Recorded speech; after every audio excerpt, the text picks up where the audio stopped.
할렐루야, 주님을 찬양합니다. 시편의 부흥이 다 131번째 시간입니다. 오늘 본문 말씀은 이제 시편 89편 마지막 5번째 시간입니다. 46절로 마지막 52절까지 오늘 말씀인데요. 오늘 이 본문 말씀의 제목은 탄식이 변하여 찬송하는 것이 부흥이다 하는 제목으로 함께 말씀의 은혜를 나누겠습니다. 오늘 본문 말씀에서도 이제 전 시간의 말씀과 함께 말씀 자체의 깊은 탄식과 또 하나님에 대한 그 원망과 또 그 삶에 대한 그런 통한의 내용들이 담겨 있습니다. 우리가 얼뜻 이제 이 말씀을 읽으면 소망이 없는, 하나님께서 왜 돕지 않으실까 하는 어떤 신정론적인, 하나님께서 이 땅에 하나님의 역사를 베푸시나, 왜 이 땅에 하나님의 자녀들, 하나님의 백성들이 이런 고통과 또 수치를 당하는데도 하나님은 여전히 가만히 계시고 그 얼굴을 숨기는 것처럼 이 백성들을 내버려 두시나 하는 그런 질문을 하지 않을 수가 없는 거죠. 자, 그런 관점에서 오늘 말씀을 한번 보십시오. 얼마나 처절하게, 얼마나 탄식과 또 하나님에 대한 간절히 찾는 마음들이 이 본문에 녹아져 있는지 같이 한번 봅니다. 46절 말씀입니다. 여호와여 언제까지니까 스스로 영원히 숨기시리까?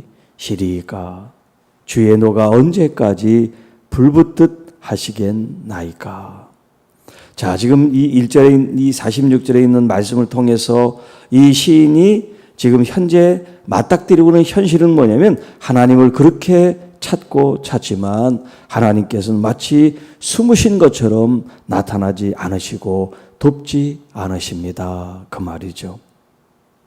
결국 하나님이 얼굴을 숨기시고 계신 것은 뭐냐면 하나님의 분노 때문에, 하나님의 그 분노가 여전히 지속되고 있기 때문에 마치 불이 붙어서 그 불이 꺼지지 않는 그 현상처럼 하나님의 그 분노가 여전히 타오르고 있는데 하나님 언제까지 이렇게 노를 바라시겠습니까? 라고 지금 탄식하며 하나님 앞에 기도하고 있습니다.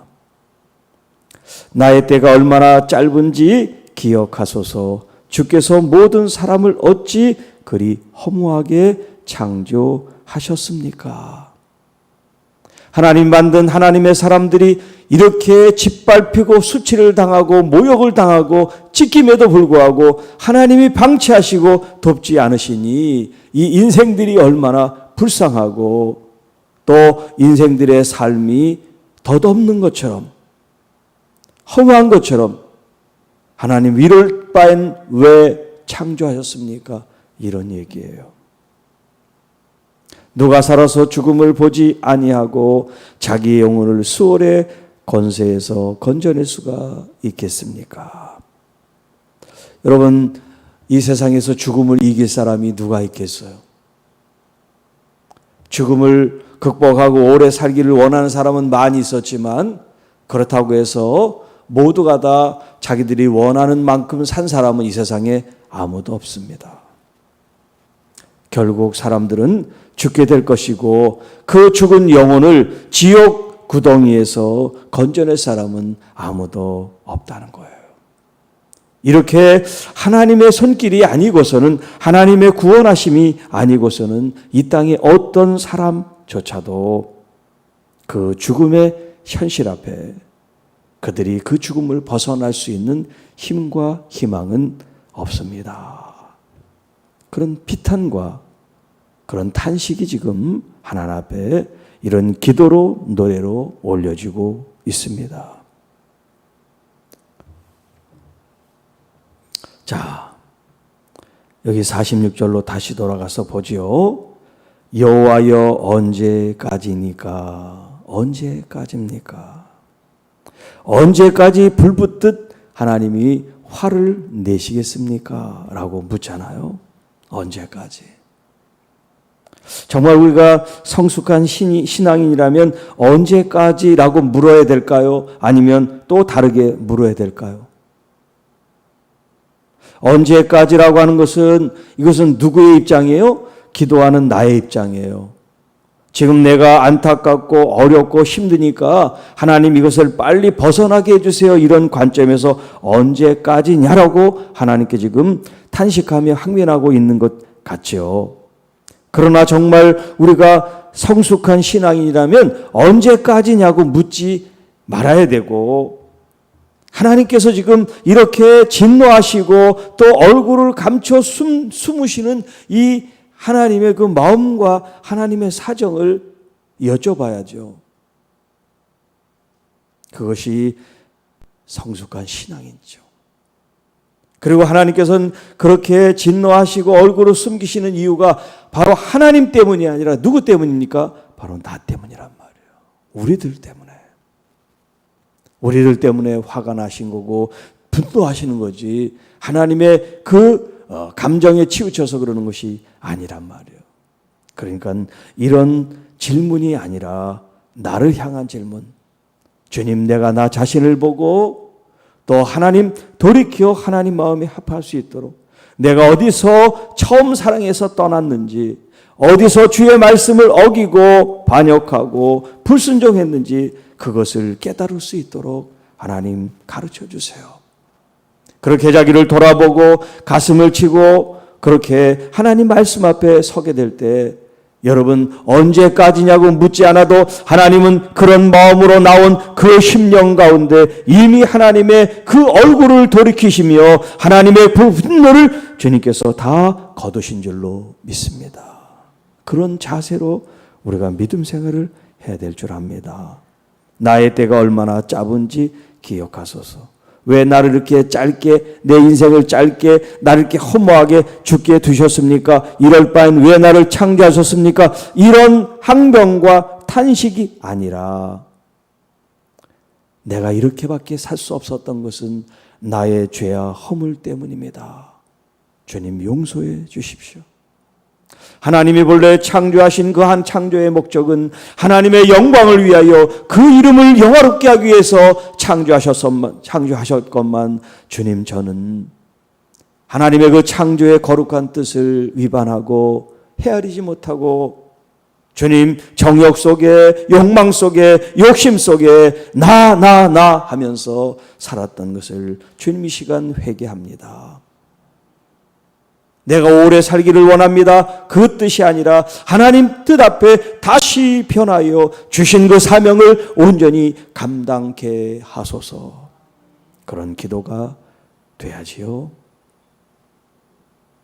여러분, 우리의 인생, 우리의 이 생애라는 것은 모두가 다 죽음에 이르게 될 것입니다. 올 때는 순서가 있지만 갈 때는 순서가 없죠. 그러나 예수 그리스도 안에 있는 여러분은 죽어도 죽지 않는 믿음을 소유한 사람들인 줄 믿습니다. 그러니까 죽음 앞에 아이고 할 필요가 없어요. 하나님께서 그 영혼을 진실로 믿음으로 받으신다면 우리는 영원히 죽지 않단 말이에요. 우리의 육체는 죽을 수 있어요. 육체는 흙으로 왔으니까 흙으로 돌아가는 거예요. 이 돌아가는 것은 이제 영원한 죽음을 막을 수는 없어요. 우리의 영혼은 이제 부활의 몸으로 다시 변화될 것입니다. 그러니 우리의 영혼은 죽어도 수월 지옥불에 들어가 지옥의 권세 앞에, 지옥의 그 소나기에 갇혀있는 인생이 아니고, 영혼이 아니고, 하나님의 영원한 품에 안길 하나님의 백성이요 자녀인 줄로 믿습니다. 49절, 주여 주의 성실하심으로 다윗에게 맹세하신 그 전에 인자하심이 어디 있나이까. 자, 우리가 지난 그 전 시간에 하나님의 말씀 가운데 있을 때 하나님께서는 그들을 이제 그 왕위를 하나님께서 지속하게 하신다는 그런 말씀을 주셨죠. 그런데 그 후손들, 다윗의 그 언약 가운데 있었던 후손들이 하나님의 말씀을 버리고 떠나고 그 율례를 깨뜨려 버릴 때 하나님은 회초리와 채찍으로 그들의 죄를 다스리신다 말씀하십니다. 그럼에도 불구하고 하나님의 그 인자하심과 하나님의 성실하심은 거두어들이지 않고 패하지 않고 그 언약은 깨뜨리지 않으십니다. 그것이 이제 어제 말씀이었다면, 자, 그 말씀의 이제 맥락 속에서 이 49절이 있는 겁니다. 그렇게 말씀하신 주님, 이제 주님의 그 성실하심과 주님의 그 인자하심은 어디에 있습니까? 라고 또 묻는 거예요. 그렇게 거두지도 않고 패하지도 않고 이행하신다는 그 말씀이 도대체 어디에 있습니까? 왜 하나님의 말씀은 다릅니까? 이렇게 지금 얘기하는 거예요. 어제도 얘기했지만 정말 다른 게 아니라, 정말 거두신 게 아니라 하나님은 여전히 하나님의 그 성실하심, 변함 없으신 진실하심, 그 에무나의 하나님이세요. 그 백성들이 하나님의 돌아오라고 하는 그런 경고의 메시지, 하나님이 기다리고 계시다는 그 사랑의 메시지를 외면하고 걷어차 버렸기 때문에 할례받지 않은 이방 땅에 그 사람들을 인생 채찍으로 하나님이 사용했을 뿐이지 결코 하나님의 그 성실하심이나 하나님의 그 헤세드 인자심이 거두어진 적이 없단 말이에요. 그러니까 지금 이 시인은 그들의 눈에 보이는 이 현실에 맞닥뜨려 하나님의 그 애무나 성실하심도 없고 인자심도 사라졌다고 생각하는 거예요. 아니에요. 그 현실이 무섭습니까? 혹은 잔혹합니까? 혹은 우리가 상상할 수 없는 아픔이고 상처입니까? 여러분, 그 속에서 하나님의 사랑과 인자하심을 발견해야 된단 말이에요. 어떤 질병으로 고난을 당하고 어떤 환경으로 버림을 당하고 어떤 환경으로 내 뜻대로 되어지지 않을 때 우리는 보통 하나님을 원망하잖아요. 하나님이 계시다면 이럴 수가 있나? 왜 나한테 이러십니까? 그래서 영어로 why me? 왜 나에게? 왜 나에게 이런 상처와 아픔과 고통을 시련을 주십니까? 이렇게 항변한단 말이에요. 물론 아프고 힘들고 버림당하고 고통스러우니까 그런 말을 하는 것은 당연해요. 그러나 그것만이 아니라는 거예요. 그 이면에 또 다른 하나님의 섭리와 은혜와 역사와 헤세드가 있다는 것을 우리가 아는 것, 그게 믿음이고 성숙한 신앙이라고 할 수가 있어요. 여러분, 어린아이들은 닥쳐있는 그 현실 속에 반응하고 있잖아요. 아프면 아프다고 그러고 배고프면 배고프다고 그러고 그러잖아요. 자기 중심으로 다 생각한단 말이에요. 부모님의 입장에서 생각하지 않아요. 그래서 철이 없다고 얘기하잖아요. 그러나 이제 자기가 결혼을 해보고 부모의 입장이 되면 그랬었구나 그때 깨닫잖아요. 마찬가지예요. 우리의 신앙이 어린아이 같을 때는 지금 보이는 것에 안타까워하고 보이는 것에 탄식하고 보이는 것에 억울하게 하고 보이는 것에 하나님 앞에 항변한단 말이에요. 그런데 이제 우리가 좀 더 아버지의 마음, 하나님의 마음을 읽기 시작하면 그래서 하나님께서 이런 때로는 채찍과 징계와 이런 환경을 통해서 나에게 사랑을 깨우쳐 주시는구나 하는 걸 알게 된단 말이에요. 50절, 주는 주의 종들이 받은 비방을 기억하소서.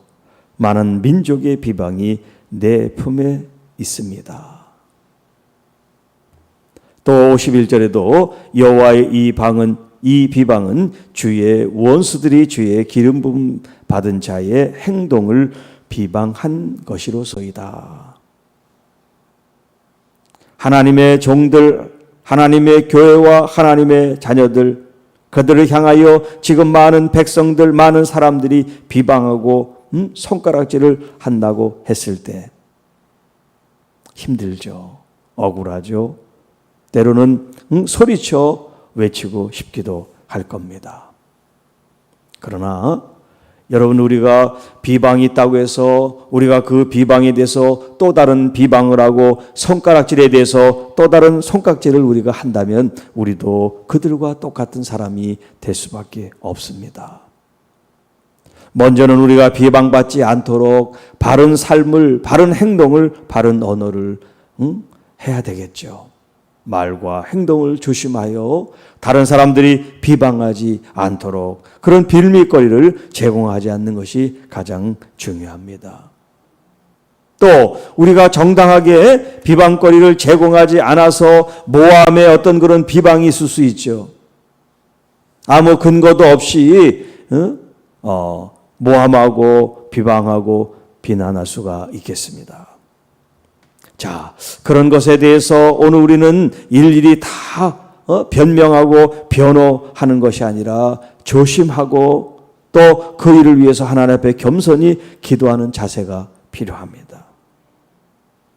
교회 안에서도 하나님께서 우리에게 교훈하십니다. 야고보서 4장 11절에 형제들아 서로 비방하지 말아라. 교회 안에 성도들 간에도 서로 작은 다툼이나 어떤 문제가 있을 때 상대방의 책임을 전가하고 추궁하면서 비방하기가 쉽다 이 말이에요. 그래서 형제를 비방하거나 형제를 판단하는 자는 곧 율법을 비방하고 율법을 판단하는 것이라 라고 말씀하세요.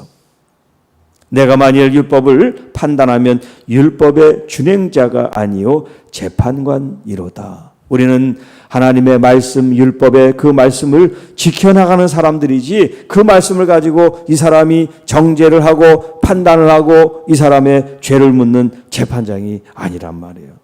재판장은 오직 우리 하나님 한 분이시죠.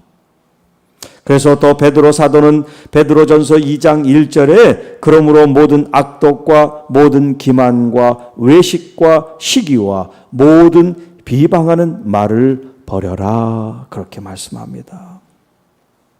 여러분, 이 비방이라는 것은 죄뿐만 아니라 사단의 도구가 되고 통로가 되는 거예요. 사단이 기뻐하는 게 뭐겠어요? 비방하는 거죠. 중상모략하는 거 아니겠어요? 그래서 서로를 무너뜨리는 거야. 그런데 한쪽에서 깨닫지 못하고 비방을 하더라도 한쪽에서 대항하지 않고 하나님 앞에 기도로 나가면 혼자 그러다가 마는데 이게 같이 이제 싸우게 되면 더 큰 일들을 나타냈잖아요. 그래서 서로 비방하지 말라는 거예요. 비방은 비생산적이고 파괴적인 그런 행위의 요소란 말이죠. 잘못한 것을 우리가 바로 잡기 위해서는 비방이 아니라 비판이나 비평, 어떤 감정이 섞인 것이 아니고 어떤 사리사욕이 들어간 것이 아니고 진짜 하나님의 말씀에 어떤 그 진리에 입각해서 생산적이고 건설적인 측면에서 비판하고 비평하는 것은 건설적이기 때문에 좋은 거죠. 자, 주의 원수들이 주의 종들을 또 주의 원수들이 주의 기름 부음 받은 자를 이렇게 비방하고 있습니다. 기름 부음 받은 자는 바로 왕을 말하는 겁니다. 다윗의 그 후손들, 그들이 잘못하니까 비방을 받는 거예요. 그들이 잘못 백성들을 인도하니까 하나님의 심판과 하나님의 채찍을 받게 되는 거예요. 자, 이렇게 지금 오늘 본문뿐만 아니라 그 앞에서부터 지금 계속해서 나온 말씀들이 지금 의미가 똑같아요. 하나님 어디 계십니까? 왜 우리를 이렇게 버려두십니까? 하나님 우리를 창조하신 것이 허무하지 않습니까? 지금 그런 항변이었단 말이에요. 그 항변이 끝나고 설명도 없이 52절로 딱 맞춰요. 여호와를 영원히 찬송할지어다. 아멘, 아멘. 여러분, 이 51절과 52절에 이 중간에 뭐가 있었길래 이렇게 갑자기 탄식과 원망의 이 기도 소리가 찬송으로 바뀌었을까요? 여러분, 오늘 우리가 바로 이 51절을 52절로 바꾸는 믿음이 있기를 축복합니다. 그래서 탄식이 변하여 찬송하는 것이 부흥이라는 그런 제목을 여러분에게 소개한 것입니다. 여호와를 영원히 찬송할지어다. 설명도 없어요. 이유도 없어요. 그러나 그가 깨달은 것이 있습니다. 그래서 그는 이 52편 51절까지 그 많은 그 아픔과 상처와 고통과 하나님을 찾는 마음이 쏟아져 나왔지만 그 결론은 뭐냐면 결국 여호와 앞에 영원히 감사하며 찬양합니다. 이게 찬송한다는 거예요. 감사하고 찬양하는 게 찬송이란 말이에요. 그러니까 찬송한다는 말보다 찬양한다는 말이 더 큰 의미가 담겨 있는 그런 단어, 개념이 되겠어요. 이렇게 그 순간 어떤 때 하나님을 감사하고 찬양하는 게 아니라 영원 무궁토록. 여러분 성경에 보면 이렇게 억울하고 답답하고 괴롭고 고난과 역경과 환난 속에 맞닥뜨렸던 이 백성들이 하나님 앞에 이제 그 모든 아픔과 탄식이 변하여 찬송과 기쁨이 된 그런 말씀들이 성경에 많이 나와요. 대표적인 것이 뭐냐면 출애굽하고 홍해를 건넌 이후에 모세가 하나님 앞에 노래합니다. 그것이 바로 모세의 노래요, 모세의 기도요, 모세의 찬양이에요. 여러분 모세가 이스라엘 백성들을 인도하면서 얼마나 마음이 저린지 몰라요. 얼마나 마음이 불편하고 괴로운지 몰라요. 이 이스라엘 백성들이 보통 사람들이 아닙니다. 전부 다 모세의 머리 꼭대기에 올라가 있어요. 그렇게 많은 사람들이 잘났습니다. 대단합니다. 조금만 수틀리면 목사의 이 모세의 멱살을 잡고 돌을 던지고 그럴 판이에요. 그런 위기 속에서 이제 그 애굽 백성들의 어떤 이런 그런 그동안의 이런 압제와 고통 속에 벗어난단 말이에요. 그게 끝인 줄 알았어요. 그런데 광야를 나와 보니까 마실 물도 없어요. 먹을 양식도 없어요. 이 사람들은 또 원망하고 불평합니다. 그리고 이제 앞으로 진행하는데 홍해가 가로막혀 있어요. 건널 수 없는 그런 상황이 됐어요. 뒤에서는 애굽의 군대가 쳐들어옵니다. 자, 이렇게 진퇴양난 사면 초과 같은 이런 상황 속에 이스라엘 백성들은 또 극에 달해서 원망하잖아요. 그때 하나님께서는 마치 바람을 불어서 벽을 만들지고 그 바다를 육지처럼 건너게 하셨어요. 모세의 마음이 얼마나 졸였을까요? 얼마나 그 환경을 보면서 환희를 외쳤을까요? 그래서 모세의 놀이가 탄생한 거예요.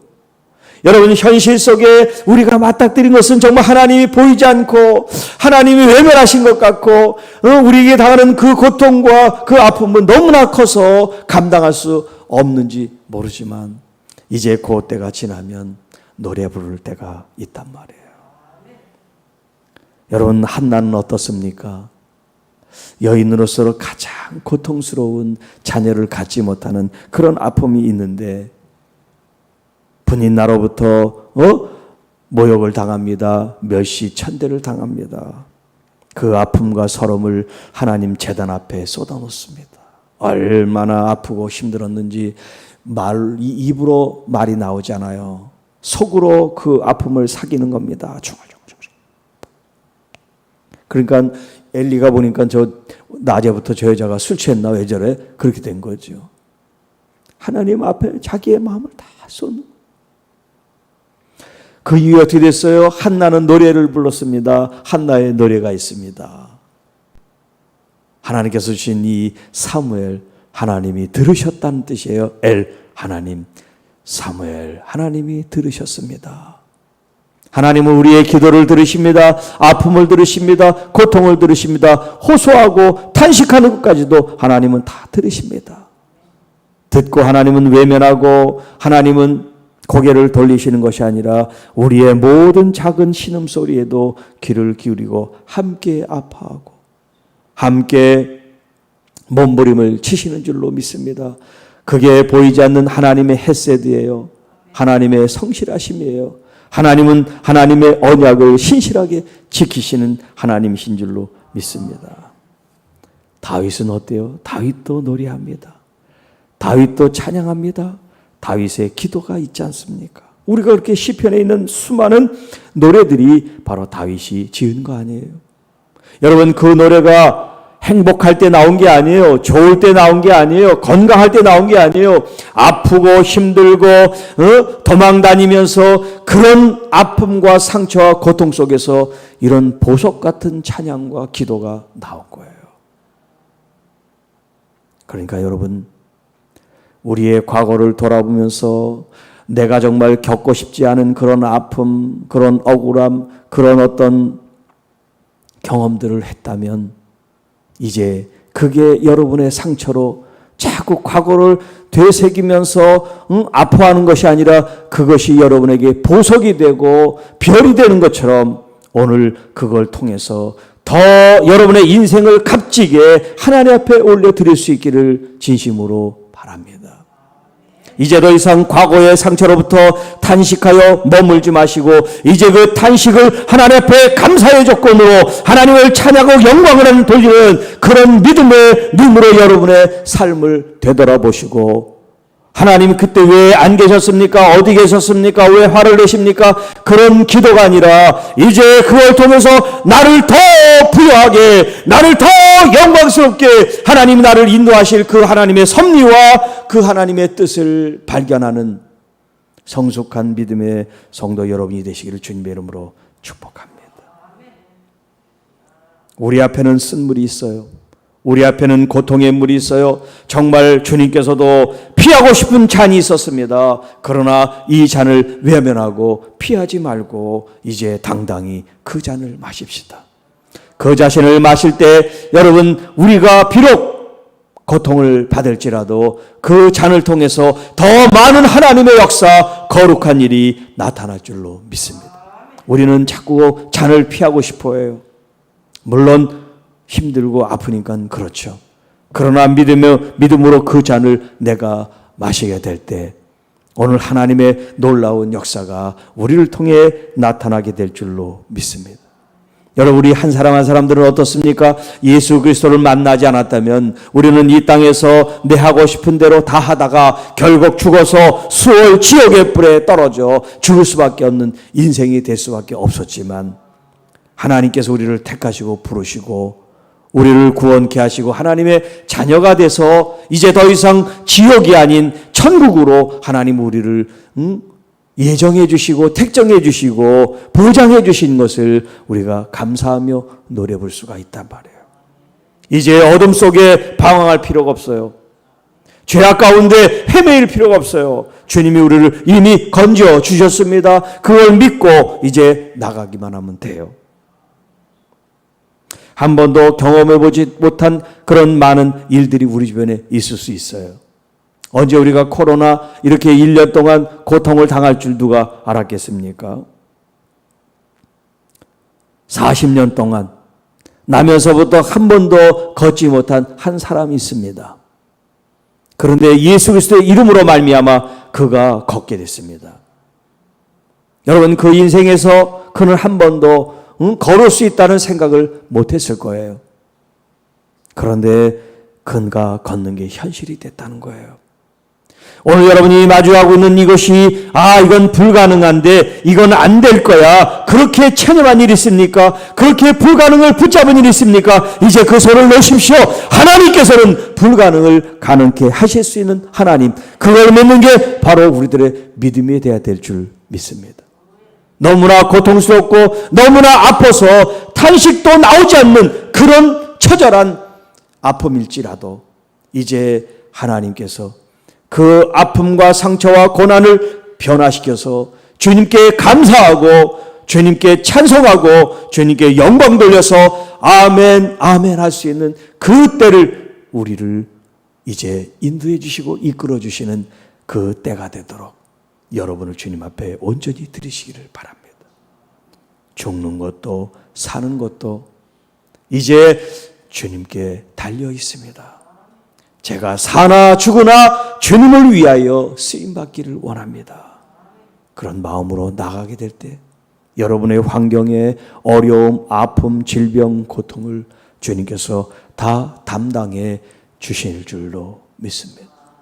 수고하고 무거운 짐진 자들아 다 내게로 오라. 주님께서 완전히 우리에게 아무것도 없게 해주신다 그러지 않았어요. 너희는 내 멍에를 메라 그랬어요. 주님의 멍에를 메라. 주님께서 메신 그 멍에, 주님께서 짊어지신 그 십자가, 그것을 우리가 함께 짊어지는 거예요.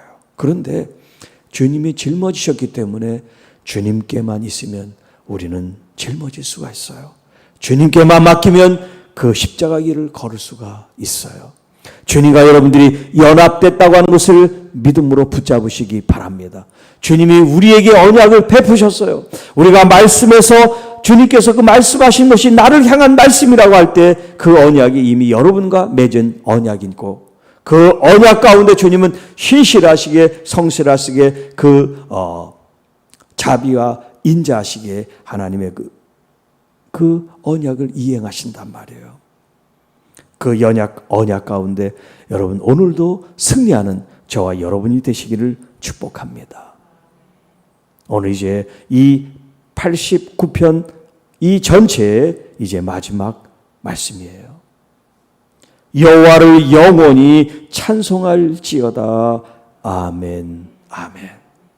여러분 아플 때 하나님께 영광 돌리세요. 여러분이 맞닥뜨린 고난 앞에 하나님께 영광 돌리세요. 그리고 노래를 부르세요. 찬양을 하세요. 기도를 하세요.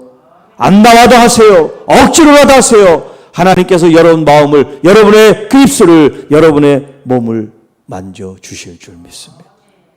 불평과 불만과 비방의 통로가 아니라 의의 통로로 하나님을 찬양하고 하나님께 영광 돌리고 하나님께 감사하시면 여러분의 몸도 마음도 치료가 되고 여러분들의 환경과 여건도 변화될 줄로 믿습니다. 주 하나님 아버지 감사합니다. 우리의 현실은 탄식이 저절로 나올지 모릅니다. 원망이 솟구쳐 나올지 모릅니다. 그러나 주님을 우리가 더 생각하고 바라보면 다 주님의 섭리와 뜻이 있음에 성숙하고 철든 믿음의 성도들이 돼서 아버지 언제까지입니까? 왜 그러십니까? 우리가 탄식하고 항변하고 주님을 원망하는 사람들이 아니라 주님 나의 죄를 발견합니다. 주님의 뜻을 발견하기 원합니다. 주님 함께하여 주심을 감사합니다. 하나님께 영광 존귀 돌리겠습니다. 그런 우리의 기도로 바뀌게 하여 주옵소서. 우리의 언어가 바뀌고 기도가 바뀌고 노래가 바뀌고 찬양이 바뀔 때 우리의 삶의 환경도 여건도 바뀔 줄로 믿습니다. 먼저 바뀌라고 이야기하지 말고 내가 바뀌게 하여 주옵소서. 내가 변화되게 하여 주옵소서. 내가 성숙하고 성장하는 믿음을 주님 앞에 보이게 하여 주옵소서. 나를 들어 사용해 주시고 나를 성장시키고 나를 바른 길로 인도하실 주님을 찬양합니다. 감사합니다. 주님 감사합니다. 우리 주 예수님의 이름으로 감사하며 기도하옵나이다. 아멘.